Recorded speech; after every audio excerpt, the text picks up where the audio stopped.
My name is Julia Brown, and I am 64 years old. I have lived long enough to know that joy and sorrow often sit side by side at the same table. But nothing prepared me for the moment my grandson's trembling voice cut through the music and laughter at my son's wedding. I was seated at table number 8, the glow of dozens of candles flickering across polished silver and crystal glasses. Beside me, my grandson Billy, only 7 years old, small for his age but sharp-eyed, was busy rolling his little red toy car across the immaculate white tablecloth. The ballroom was alive with chatter, clinking glasses, and the mellow sound of a jazz band. For everyone else, it was a night of celebration. For me, it was about to become a nightmare. Billy suddenly stopped playing. His small hands froze, and then he gripped my wrist with a force that startled me. His fingers were icy cold. He leaned close, his lips almost against my ear, and whispered in a voice that trembled like a candle in the wind. "Grandma, I want to leave right now." My heart gave a sudden lurch. I bent toward him, brushing his shoulder gently. "What is it, my boy? Tell Grandma what's wrong." His wide brown eyes met mine, filled with a seriousness no child should ever carry. He swallowed hard, his little chest rising and falling. Then he whispered words that sent a blade of cold fear straight through me. "Grandma, you didn't look under the table, did you?" The air seemed to vanish from my lungs. For a moment I could not move. The laughter around us blurred into meaningless noise. Slowly, my hand shaking, I lifted the edge of the heavy white tablecloth. My eyes searched the shadowy space beneath the table, past Billy's small black shoes swinging nervously above the floor. That is when I saw it. A scrap of paper, folded in 4, lying beside his chair. So small it might have gone unnoticed forever, but it was there waiting. My pulse thundered in my ears. I reached down with trembling fingers, picked it up, and unfolded it under the dim candlelight. The words were scrawled in haste. "Table 8, add shrimp to the child serving." I froze, the blood in my veins turning to ice. Shrimp.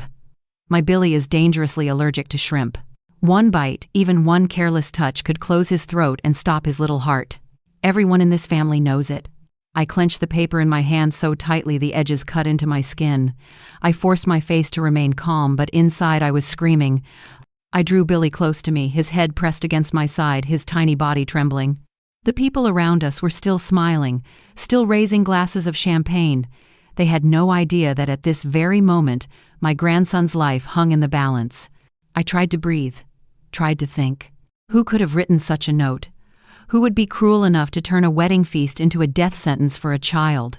My eyes swept the ballroom.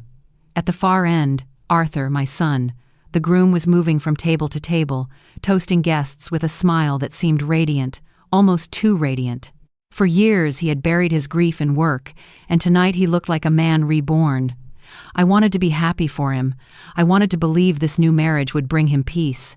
But then my gaze shifted to the bride, Grace Taylor, her sparkling gown catching every flicker of candlelight. Her laughter rang loud above the music, a sound too perfect, like a mask. Something in my chest tightened. I tried to push the thought away, but the paper in my hand burned like fire. Billy clutched my arm. His eyes begged me without words. "Protect me." I leaned down, kissed his hair, and whispered, "It's all right, my love. Grandma will take care of you." But my own voice shook with fear. The waiter passed by, carrying trays of steaming plates toward our table. My throat constricted. The note had said, "Add shrimp." If that plate reached Billy, it could be the last thing he ever touched. I stood abruptly, my chair scraping against the polished floor. Guests turned, surprised. I forced a smile, pretended to adjust my shawl, but inside I was already making a vow. No matter who had written that note, no matter what mask they wore, I would uncover the truth. And God help the person who thought they could harm my grandson, because they had just awakened a fury that only a grandmother knows. The folded paper still burned in my palm even after I slipped it into my purse. Billy leaned into me, his small body tense, and I stroked his hair to steady him. I whispered promises I wasn't sure I could keep, but I knew one thing. This wasn't the first time our family had faced the kind of storm that could tear a heart apart. My thoughts drifted backward, to years earlier, when another tragedy had crashed into our lives without warning. Maria, my first daughter-in-law, Billy's mother. I can still see her as if she were standing in front of me now, soft brown hair brushing her shoulders, warm eyes that made even the gloomiest day brighter. Maria was gentle, patient, and steady. She had the gift of making anyone feel at home with just a smile. When Arthur first brought her to meet me, I remember the way she set a pie on my kitchen table and nervously wiped her hands on her apron. She wanted so badly for me to like her. I did more than that. I loved her like the daughter I never had. In those days, laughter filled Arthur's home. He and Maria were young, barely in their late 20s, still glowing with the kind of love that makes neighbors smile when they pass by. Billy was just a toddler then, chasing a bright rubber ball across the small backyard while Maria stood on the porch, calling to him in her lilting voice. "Careful, sweetheart, you'll trip." Arthur would scoop the boy up, lift him high, and Billy's giggles would carry all the way down the street. I would stand there watching, my heart swelling with a quiet pride. For once it felt like all my sacrifices as a mother had been worth it. My son had built a happy family of his own. But happiness is fragile. It can shatter in a blink. I remember the day the phone rang. I was standing at the sink, washing dishes, the hum of ordinary life all around me. The voice on the other end was flat, professional, but laced with something heavy. "Mrs. Brown? We regret to inform you." I don't remember dropping the plate, but I remember the sound sharp, final, glass exploding into shards at my feet. Maria had been driving home on the highway when a truck lost control. She was gone before help could reach her. At the funeral, the sky opened as though heaven itself wept. Rain poured down in sheets, soaking everyone, but I barely noticed. I clutched Billy, only 4 years old, then against my chest. His wide eyes searched for an answer I couldn't give. "Grandma, where's Mommy?" he asked in his tiny, quivering voice. I kissed his wet hair, my tears mixing with the rain. "Mommy's in a beautiful place, my love, a place where she can watch over you." But the words felt like ash in my mouth. Arthur knelt at the coffin, his strong shoulders trembling, his eyes hollow. He tried to hide it, tried to act like he could carry the weight, but I saw the truth. Half his soul had been buried with Maria. After her death, everything changed. Arthur threw himself into work. He became a man who left home before dawn and returned long after Billy had fallen asleep. He built walls around his grief, walls so high that even his own son could not climb them. Billy suffered the most. The lively child who once ran through the yard with endless laughter became quiet, withdrawn. He would sit for hours with his toy cars lined up in perfect rows, speaking to no one. "Grandma," he would whisper at night when I tucked him into bed, "tell me a story about Mommy." So I told him stories of Maria's gentle laugh, the way she sang lullabies, the way she cut fruit into tiny pieces just to make him smile. My voice would catch, but I forced myself to speak, to keep her alive in his memory. In those long nights, I became more than a grandmother. I became a lifeline. We weren't alone, though. Danielle Miller, my adopted daughter, stepped into the shadows and filled them with light. She wasn't bound to us by blood, but she loved Billy fiercely. She baked him cookies, brought coloring books, and sat with him for hours, guiding his small hand across paper. "Look, Billy," she would say with her bright laugh, "your house looks prettier than mine." And for a fleeting moment, the heaviness in the boy's eyes would lift. Still, I couldn't ignore what I sometimes saw when Arthur entered the room, Danielle's quiet gaze following him, full of something more than simple affection. I never spoke of it. Our family was already balancing on thin ice. One wrong step could crack it wide open. Years passed, but the wounds never healed completely. The house lost its laughter, its warmth. We survived day by day, piecing together fragments of what had once been whole. And then Arthur brought Grace Taylor into our lives.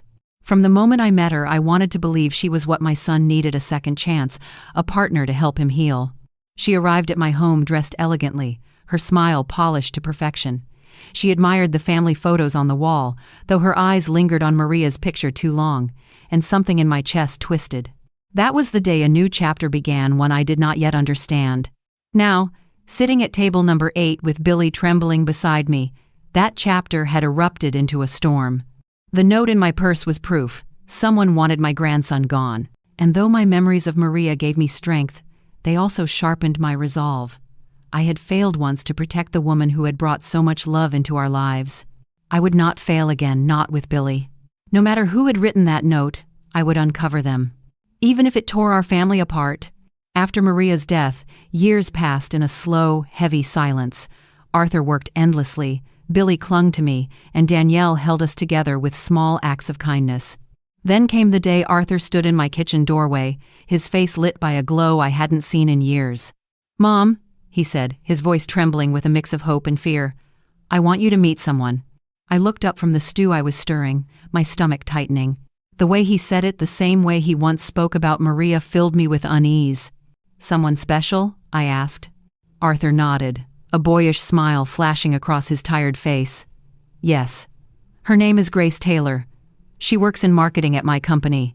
She's different. He makes me feel alive again." I forced a smile, but inside I prayed silently. "Please, let this woman be the right one." That evening, Grace entered my home for the first time. She wore a pale blue dress that hugged her slender frame, her hair falling in polished waves. Her lips curved into a smile that was lovely but rehearsed. "It's a pleasure to meet you, Mrs. Brown," she said, bowing her head slightly. "Please, call me Julia," I replied, offering her a cup of coffee.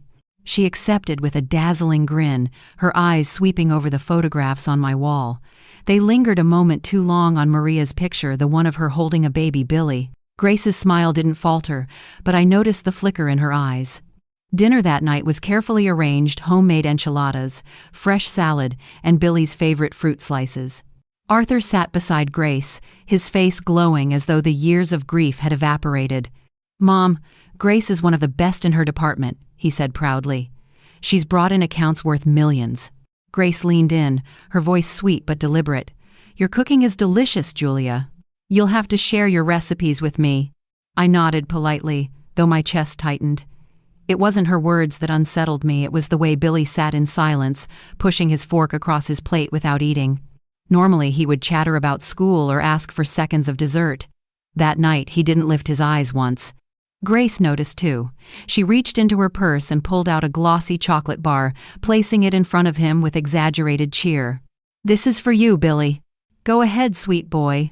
Billy's small hands gripped his silverware tightly. He turned his head away, his face pale. Arthur frowned. "Billy, Grace gave you a treat. Say thank you." My instinct surged. "It's all right," I interrupted quickly. "He's just tired, let him be." Grace's smile faltered for a fraction of a second before she smoothed it back into place. Across the table, Danielle sat quietly, but her eyes were sharp.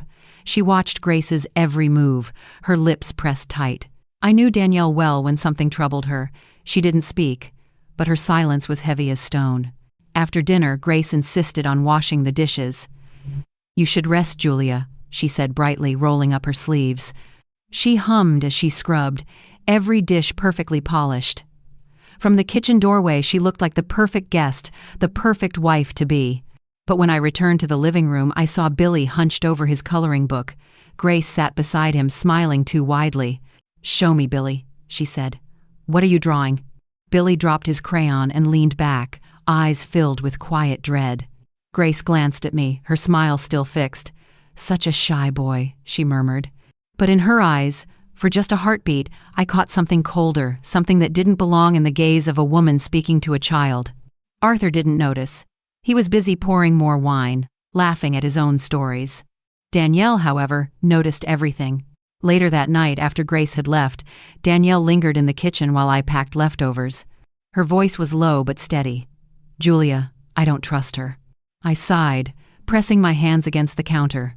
"She makes Arthur happy." "Maybe. But look at Billy. He's afraid of her. You saw it too."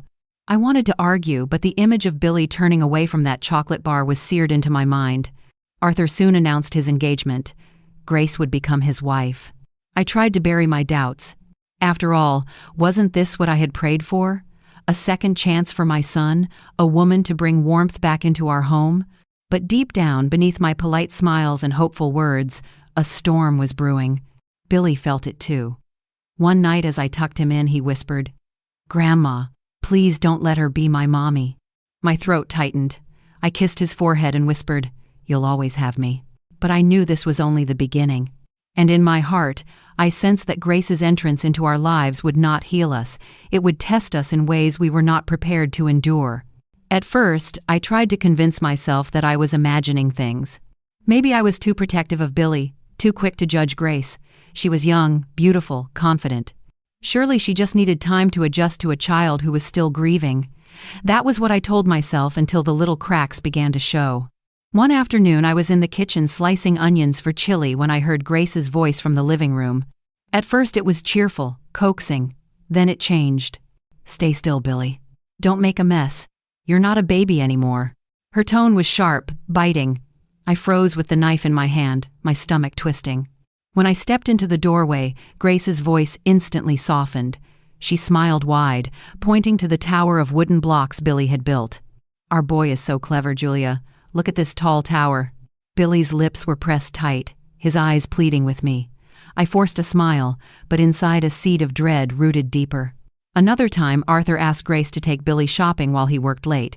When they returned, Grace was snapping in frustration, her voice pitched higher than usual. He dropped an entire bag of candy at the checkout. I had to pay for it. Arthur scolded his son without hesitation. "Billy, you're a big boy now. You have to be careful." Billy lowered his head, silent, his small hands twisting together. I reached for him, touching his shoulder gently. "It's just candy," I said, glaring at Grace behind Arthur's back. Her smile flickered, then vanished. A week later, Billy's teacher pulled me aside after class. Her voice was low, concerned. "Mrs. Brown, I've noticed Billy has become very withdrawn lately. He doesn't talk as much as he used to. Is something happening at home?" My heart sank, but I forced a calm smile. "It's just the changes, new routines. He'll adjust." But as we walked home, Billy tugged on my sleeve, his voice barely more than a whisper. "Grandma, I don't want to go home with Miss Grace." I stopped in my tracks, kneeling to meet his eyes. "Why do you say that, my love? Miss Grace cares about you." Billy shook his head, firm and clear. "No, Grandma. She doesn't love me." The words pierced me. I stroked his hair, hiding the storm that raged inside. Danielle overheard. She said nothing at the time, but I saw the shadow cross her face. She loved Billy as fiercely as I did. His fear was becoming ours too.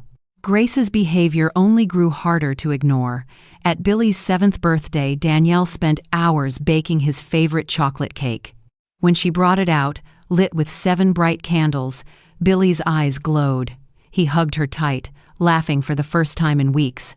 Grace stood in the corner, clapping half-heartedly. Her gift was nothing more than a casual pat on Billy's shoulder and the words, "Happy birthday, champ." The boy shrank, the joy draining from his face. Arthur didn't notice. He was too blinded by the glamour Grace brought into his life. She knew how to flatter him, how to sparkle in public. But she had no patience for the quiet needs of a grieving child. That night, after the guests left, I sat at the kitchen table with Danielle. The house was quiet except for Billy's soft breathing upstairs. Danielle finally spoke, her voice tight. "Julia, something isn't right. He's afraid of her. I can see it in his eyes." I nodded slowly, my chest heavy. "I know. But Arthur won't listen. He wants so badly to believe she's the answer." Danielle's eyes darkened. "Then we'll have to protect Billy ourselves." Her words echoed in my heart. I wanted to believe Grace was simply clumsy with children, that she could learn to love him in time. But the evidence was mounting like storm clouds on the horizon. And deep down, I feared those clouds were about to break. The day of Arthur and Grace's wedding arrived like a picture in a glossy magazine. Crystal chandeliers glowed above the ballroom, tables draped in ivory linen stretched in elegant rows, and a jazz band played melodies that floated like smoke through the air. Guests in glittering gowns and sharp suits toasted with champagne, their laughter rising to the high ceiling. I sat at table number 8 with Billy at my side and Danielle across from us. Billy rolled his little red toy car back and forth on the polished wood beneath his plate. His bow tie sat crooked, and I reached over to straighten it, brushing his soft hair with a hand that trembled more than I cared to admit. Arthur was radiant in his tailored navy suit. He moved from guest to guest, glass in hand, wearing the smile of a man who believed he had outrun grief. Grace sparkled in a beaded gown, her laughter loud and bright. Cameras flashed as she posed, her hand resting possessively on Arthur's arm. To the world, it was a perfect evening. But perfection often hides danger. Billy's toy car slipped from his hand and clattered under the table. He bent to retrieve it. When he sat back up, his face had gone pale. He clutched my wrist with icy fingers. "Grandma," he whispered, his voice breaking. "Let's leave. Please, let's leave now." I leaned close, my heart pounding. "What is it, my love?" He swallowed hard. You didn't look under the table, did you? The words sliced through me like a blade. My body moved on instinct. I lifted the white linen cloth and peered into the shadows. And there it was, a small folded paper, barely visible beside Billy's shoes. My hand shook as I picked it up, the edges cutting into my skin. I opened it under the candlelight. The message was short, hurried, but clear. Table 8, add shrimp to the child serving. The air caught in my throat. Shrimp. Billy's deadly allergy. One careless bite could steal his life away. I pressed him against me, his little frame trembling, and slipped the note into my purse. Around us, laughter and clinking glasses continued as though the world hadn't tilted. I rose from my chair, trying to appear calm. "Danielle," I whispered, my voice tight. "Keep Billy close. Don't let him eat anything." Her eyes widened, but she nodded, pulling him into her arms protectively. I walked swiftly toward the far corner where waiters gathered near the bar. My legs felt heavy, but anger drove me forward. Among them was a young man I recognized, Joe Davies, the server who had brought food to our table earlier. I held out the note. "Do you know anything about this?" My voice was steady, but my hand trembled. Joe glanced at the paper, and the color drained from his face. His lips parted, stammering. I was given that note. I dropped it by accident. A woman handed it to me, told me to pass it to the chef. My pulse hammered in my ears. "Which woman?" He shook his head quickly. "I don't know her name, ma'am. She was dressed for the wedding, that's all I know." Rage flared in me like fire. Someone in this room wanted to harm my grandson, and they thought they could get away with it. The band began to play louder, signaling the arrival of the main course. My time was running out. I looked Joe square in the eyes, my voice low but sharp. "Understand this.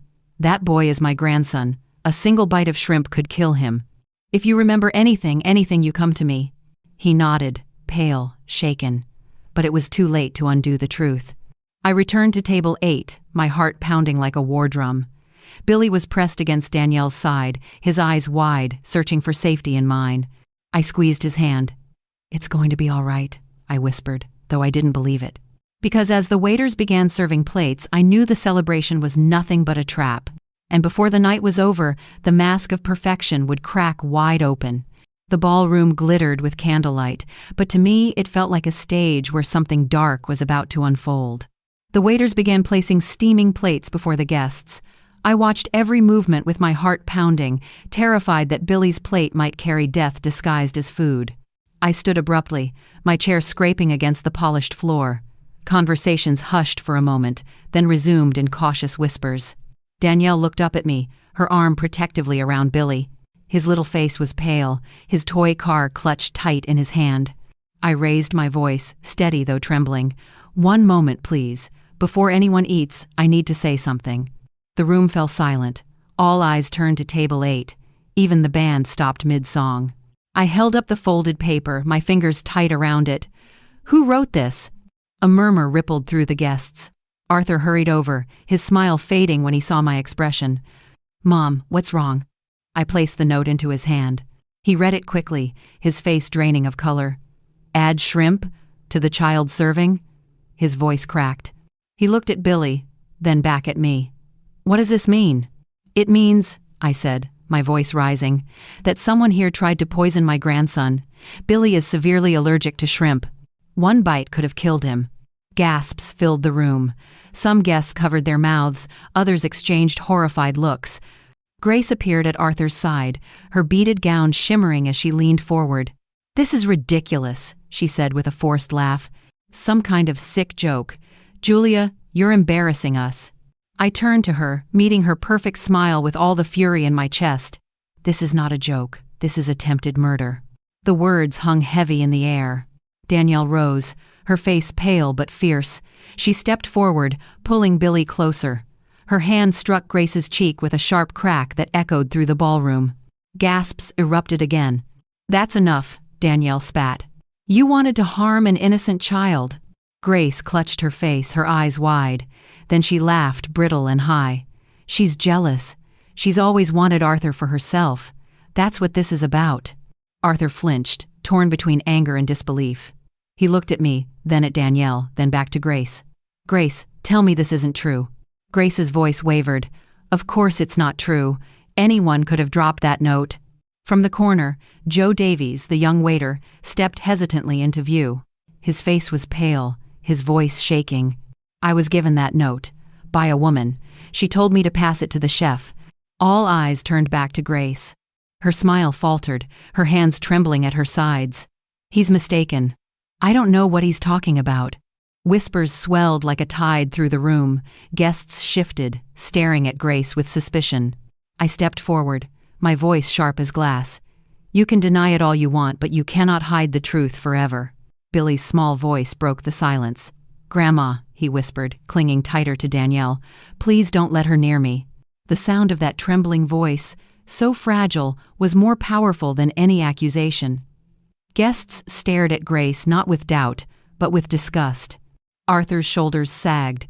His hand trembled as he reached for Billy, pulling him close. He turned to Grace with hollow eyes. If you know anything about this, you need to say it now. Grace shook her head furiously, her painted smile collapsing into something desperate, but the mask was slipping. I saw panic flicker across her face, and I knew we were close to the truth. The ballroom, once filled with music and laughter, now throbbed with tension.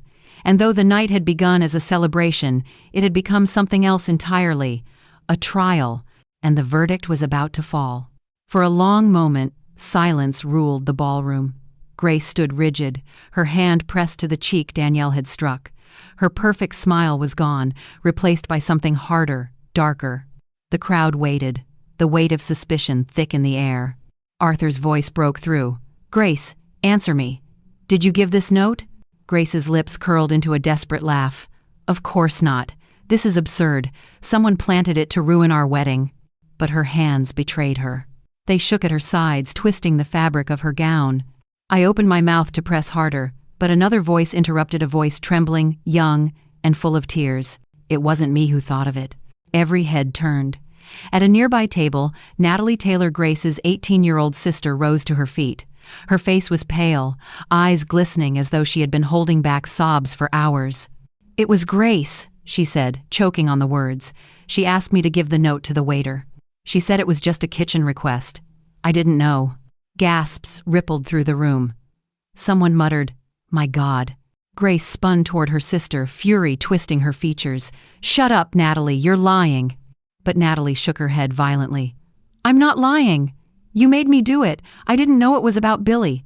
I swear I didn't know." The mask finally cracked. Grace's polished composure dissolved into rage. Her voice rose, sharp as a knife. "You stupid girl. You'll ruin everything." The crowd recoiled. Whispers became accusations.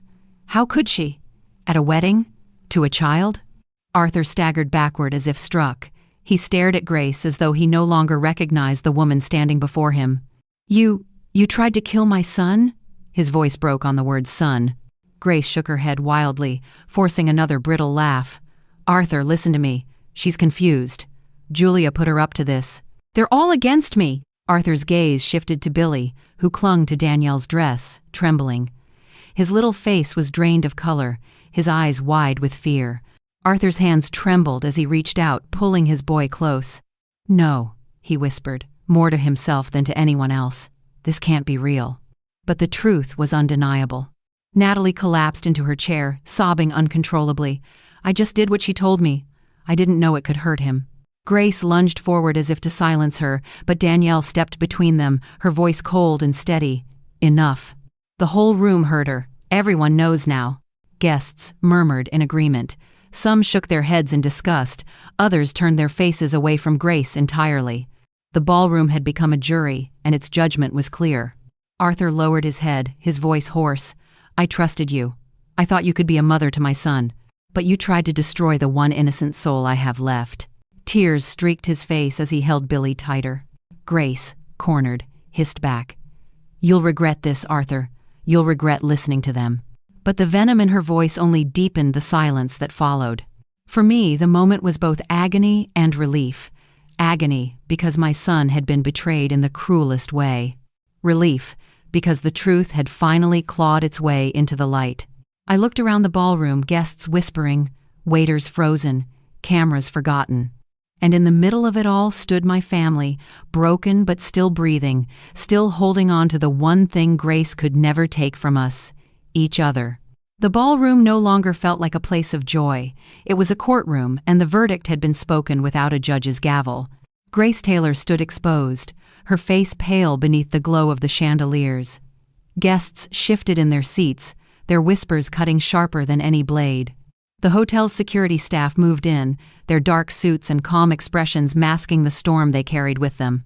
One of them addressed her in a low but firm tone. "Ma'am, please come with us." Grace jerked away, eyes flashing with panic. "Arthur, don't let them do this. You know me. You love me. They're twisting everything." Arthur's face was ashen. He cradled Billy tightly against his chest. His eyes, once filled with devotion for Grace, were now hollow with betrayal. "You tried to harm my son," he said, voice breaking. "There's no coming back from that." Her lips quivered, but no words could undo what had been revealed. The mask had shattered, and all that remained was a woman stripped of her schemes. She was led away, her heels clicking against the polished floor, each step an echo of disgrace. The ballroom exhaled as though it had been holding its breath. Guests avoided Arthur's eyes, some shaking their heads, others murmuring prayers under their breath. The celebration was over. No music could disguise the wound left behind.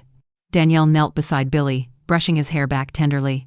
"You're safe now," she whispered, though her voice trembled. The boy looked at her with wide, trusting eyes and clung to her hand. Arthur collapsed into the nearest chair, his shoulders shaking. "I should have seen it," he muttered. "I was blind. I put my own son in danger." I placed a hand on his back, steadying him. "You wanted to believe in love again," I said softly. "There's no shame in that, but we cannot ignore the truth when it stares us in the face." For a moment, the three of us sat in silence, Arthur with his son in his arms, Danielle with her quiet strength, and me, holding the weight of years on my shoulders. In the days that followed, word of the wedding spread like wildfire. Neighbors called, relatives whispered, and strangers speculated. Some pitied Arthur, others condemned him for trusting too easily. But for me, every phone call was just a reminder of how close I had come to losing Billy. Arthur withdrew into himself, guilt clinging to him like a shadow. Yet I watched something else take root, a new closeness between him and his son. He walked Billy to school each morning, held his hand tighter, listened more closely to his quiet words. And Danielle was always there. She packed Billy's lunches with care, wrote notes to his teachers about his allergy, and made sure his days held more laughter than fear. At night, she told him stories until his eyelids fluttered shut. One evening, as we sat around the table eating warm pasta, Billy looked up from his plate. His clear voice cut through the silence. "I want Aunt Danielle to be my mommy." Arthur froze, eyes glistening. Danielle blushed, lowering her gaze, but a smile curved her lips. I reached across the table, squeezing my son's hand. "True happiness, Arthur," I said, my voice thick with emotion, "isn't found in a sparkling dress or a staged smile. It's found in a heart that truly loves." For the first time in years, I saw a flicker of hope in Arthur's eyes. That night, as the house settled into quiet, I stood by the window. The moonlight washed over the yard where Billy's kite, torn but still whole, fluttered gently in the breeze. It reminded me of us, scarred, weathered, but unbroken. Family, I realized, is not only written in blood, it is forged in sacrifice, in courage, and in the choice to protect each other no matter the cost. We had been tested, but we were still here. And though the road ahead would not be easy, I knew we were stepping into a new beginning, one filled with honesty, love, and the strength to face whatever storms might come.